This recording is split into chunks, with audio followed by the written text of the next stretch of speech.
Shalom Bapak Ibu yang dikasihi oleh Tuhan. Senang bisa kembali bersama berjumpa untuk berdoa bersama, untuk membaca dan merenungkan kebenaran firman Tuhan. Kita percaya dimanapun kita berada, Tuhan ada bersama dengan kita. Mari sebelum kita membaca merenungkan firman Tuhan, kita terlebih dahulu berdoa. Mari kita berdoa. Tuhan yang Maha Baik, Tuhan yang penuh kasih, kami sungguh bersyukur untuk kesempatan yang Tuhan berikan kepada kami pada saat ini, boleh bersama membaca dan merenungkan kebenaran firman-Mu. Kami percaya Tuhan akan menolong kami, sehingga kami dapat mengerti memahami firman-Mu dan melakukannya dalam kehidupan kami hari demi hari. Bimbing dan tolong kami untuk bisa memahami dan melakukannya. Dalam nama Tuhan Yesus kami sudah berdoa. Amin.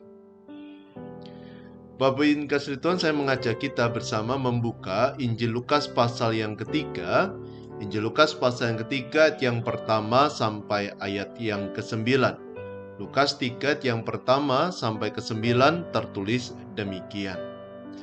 Dalam tahun ke-15 dari pemerintahan Kaisar Tiberius, ketika Pontius Pilatus menjadi wali negeri Yudea dan Herodes raja wilayah Galilea, Filipus saudaranya raja wilayah Iturea dan Trankonitis, dan Lisanias raja wilayah Abilene. Pada waktu Hanas dan Kayafas menjadi imam besar, datanglah firman Allah kepada Yohanes anak Sakaria di padang gurun. Maka datanglah Yohanes ke seluruh daerah Yordan dan menyerukan, "Bertobatlah dan berilah dirimu dibaptis, dan Allah akan mengampuni dosamu." Seperti ada tertulis dalam kitab nubuat-nubuat Yesaya. Ada suara yang berseru-seru di padang gurun, "Persiapkanlah jalan untuk Tuhan, luruskanlah jalan baginya." Setiap lembah akan ditimbun dan setiap gunung dan bukit akan menjadi rata. Yang berliku-liku akan diluruskan, yang berlekuk-lekuk akan diratakan. Dan semua orang akan melihat keselamatan yang dari Tuhan. Lalu ia berkata kepada orang banyak yang datang kepadanya untuk dibaptis. Katanya, "Hai kamu keturunan ular beludak, siapakah yang mengatakan kepada kamu, melarikan diri dari murka yang akan datang? Jadi hasilkanlah buah-buah yang sesuai dengan pertobatan, dan janganlah berpikir dalam hatimu, Abraham adalah bapa kami. Karena aku berkata kepadamu, Allah dapat menjadikan anak-anak bagi Abraham dari batu-batu ini. Kapak sudah tersedia pada akar pohon, dan setiap pohon yang tidak menghasilkan buah yang baik akan ditebang dan dibuang ke dalam api." Sampai semenjauh bacaan kita pada saat ini. Jemaat yang dikasihi Tuhan, pada saat ini kita merenungkan sebuah tema, yakni menerima pengampunan dari Allah.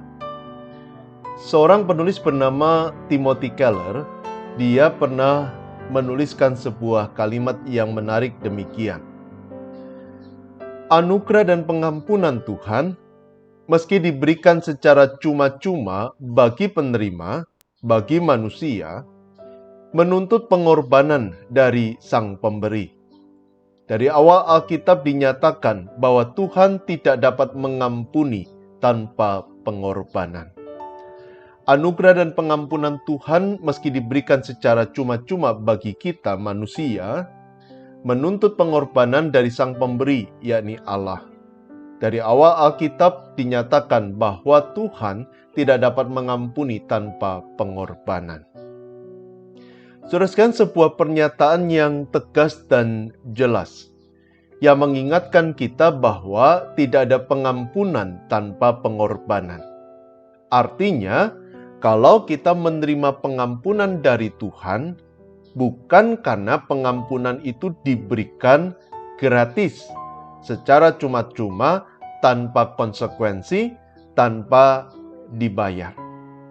Sebaliknya, pengampunan itu kita terima tanpa konsekuensi, tanpa membayar apapun, karena Tuhan sudah membayar pengampunan itu dengan darahnya yang mahal.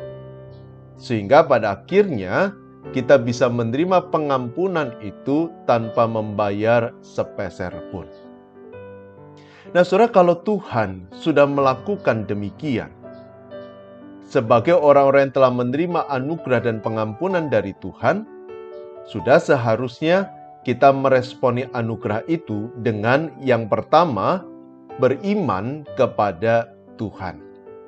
Dalam Lukas pasal 3 ayat yang ketiga, di sana Yohanes Pembaptis berkata, "Bertobatlah dan berilah dirimu dibaptis." Jadi kalau kita simpulkan dalam sebuah kata, di sana Yohanes Pembaptis mendorong kita untuk beriman. Iman itu diwujudkan dengan pertobatan. Artinya kita harus menyesali segala kesalahan kita, sehingga kita berbalik dari apa yang salah dan hidup seturut dengan kebenaran-kebenaran Allah. Dan apakah pertobatan cukup? Tentu tidak. Kalau kita sungguh beriman, maka kita akan memberi diri kita untuk dibaptis sebagai perwujudan nyata dari iman kita kepada Tuhan. Dan baptisan itu bukan sekedar sebagai sebuah simbol, tetapi menjadi sebuah komitmen, cerminan komitmen bahwa kita akan mengikatkan diri kepada Tuhan, kita akan mengasihi Tuhan dengan segenap hati, segenap jiwa, segenap akal budi kita, dan berjanji untuk setia kepada Tuhan selama-lamanya. Selain beriman kepada Tuhan, ketika kita mengalami kasih Tuhan yang begitu besar, sudah seharusnya kita pun menghasilkan buah-buah pertobatan. Ini diungkapkan oleh Yohanes Pembaptis dalam Lukas 3 ayat yang ke-8. Artinya, kalau kita sungguh-sungguh bertobat, kalau kita sungguh-sungguh beriman kepada Tuhan, maka akan tampak perubahan dalam kehidupan kita. Tentunya perubahan yang baik, perubahan yang positif, perubahan yang sesuai dengan kehendak dan teladan Tuhan Yesus. Namun, menghasilkan buah-buah pertobatan bukan hal yang mudah. Hal ini diungkapkan oleh Rasul Paulus dalam Roma 7 ayat yang ke-7 sampai 26. Di sana Paulus berkata, "Aku tahu apa yang benar. Aku ingin melakukan apa yang benar, tetapi yang aku lakukan justru yang tidak benar. Karena aku masih dikendalikan oleh keinginan, oleh hawa nafsu yang ada di dalam diriku." Apa yang dikatakan Paulus mengingatkan kita bahwa untuk menghasilkan buah pertobatan ini bukan hal yang mudah. Karena kita masih dibelenggu oleh keinginan kedagingan, hawa nafsu yang ada di dalam diri kita. Tapi meski sulit bukan berarti mustahil. Ketika Yohanes Pembaptis mendorong umat Tuhan termasuk kita untuk menghasilkan buah pertobatan, dorongan itu didasarkan pada keyakinan bahwa melalui pengorbanannya Tuhan Yesus bukan hanya menyelamatkan kita, tetapi juga mematahkan belenggu dosa dalam hidup kita. Sehingga kita bukan lagi hamba dosa. Kita tidak lagi diperhamba oleh hawa nafsu, dan kita bisa memilih untuk hidup sesuai dengan kebenaran-kebenaran Allah. Jadi Bapak, Ibu, dan Saudara, serta saya bisa berkata tidak pada dosa. Karena kita bisa memilih untuk meninggalkan dosa dan hidup menurut kebenaran-kebenaran Allah. Dan yang kedua, Yohanes Pembaptis pun juga yakin bahwa Roh Kudus akan membimbing, menolong kita untuk memahami kebenaran Allah dan melakukannya dalam kehidupan kita sehari-hari. Dengan demikian, maka kita dapat menghasilkan buah-buah roh dalam kehidupan kita. Nah, kalau Allah sudah melakukan sedemikian rupa, maka bagian kita yang pertama, memberi diri untuk diperbarui oleh Allah. Kalau Allah mau memperbarui hidup kita, tetapi kita menutup hati, kita mengeraskan hati kita, kita tidak mau memberi diri untuk diperbarui oleh Allah, maka kita tidak akan mengalami karya pembaruan itu. Karena itu penting bagi kita untuk memberi diri, diperbarui oleh Allah.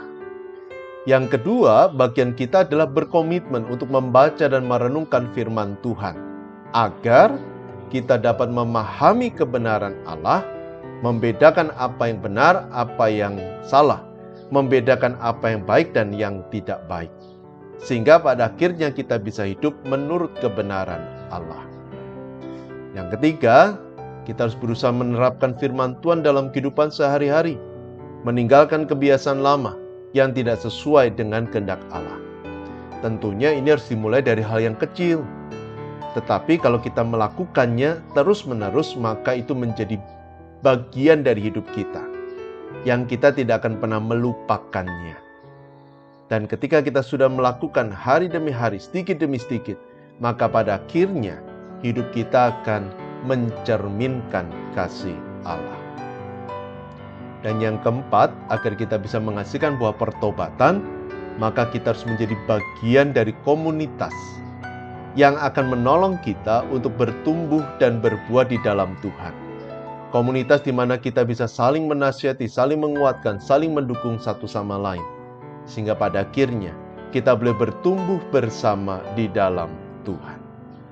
Saudara sekalian, Allah sudah melakukan demikian rupa untuk menolong kita. Kini menjadi pertanyaan, apa yang akan kita lakukan bagi Tuhan? Amin. Mari kita bersama berdoa. Tuhan yang Maha Baik, terima kasih untuk firman yang boleh meneguhkan iman kami, bahwa Engkau telah menganugerahkan keselamatan bagi kami. Hati kami sungguh melimpah dengan syukur, dan saat ini kami ingin memperbarui komitmen kami. Kami beriman dengan segenap hati kepada Tuhan, dan kami ingin hidup seturut dengan firman-Mu, agar hidup kami boleh menghasilkan buah-buah pertobatan bagi kemuliaan nama Tuhan. Dan kami percaya Tuhan akan membimbing kami untuk bisa mengalami perubahan hidup dan menyatakan kemuliaan Tuhan dalam hidup kami. Saat ini kami pun menyerahkan kehidupan kami masing-masing, pekerjaan kami, usaha kami, Tuhan yang berkati. Menyerahkan juga untuk keluarga kami, berikan damai dan sukacita senantiasa. Menyerahkan juga untuk saudara kami yang sakit, berkenan Tuhan melawat dan menjamah. Menyerahkan juga untuk setiap kami, Tuhan berikan kepada kami kesehatan. Kami juga menyerahkan untuk Gereja Tuhan GKI Kutisari Indah, berkenan Allah yang memberikan karunia, memampukan gereja untuk terus bertumbuh dan berbuah bagi kemuliaan nama Tuhan. Dan kami percaya, melalui gereja-Mu, kasih Allah akan dinyatakan dan menjadi berkat, membawa sukacita, damai sejahtera bagi banyak orang. Kami juga menyerahkan untuk Kota Surabaya, berikan damai, juga berdoa untuk bangsa Indonesia. Nyatakan kasih-Mu bagi Indonesia. Kami teringat juga kepada saudara kami yang mengalami dampak dari meletusnya Gunung Semeru. Berkenan Tuhan juga melawat setiap mereka dan menyediakan apa yang mereka butuhkan, memelihara hidup mereka, dan doa harapan kami mereka boleh kembali dipulihkan. Terima kasih ya Tuhan. Kami percaya Engkau telah mendengar setiap doa kami, dan doa permohonan ini kami panjatkan hanya di dalam nama Tuhan Yesus. Dan kami ingin memohon berkenan Tuhan mengulurkan tangan dan memberikan berkat. Saudara sekalian, kasih Tuhan Allah yang Maha Pemurah, Dia akan memimpin menyertai saudara, Dia akan menopang kehidupan saudara, Dia akan menjadi kekuatan dalam hidup saudara dari sekarang sampai selama-lamanya. Amin. Tetap sehat, tetap semangat. Tuhan memberkati Bapak, Ibu, dan Saudara.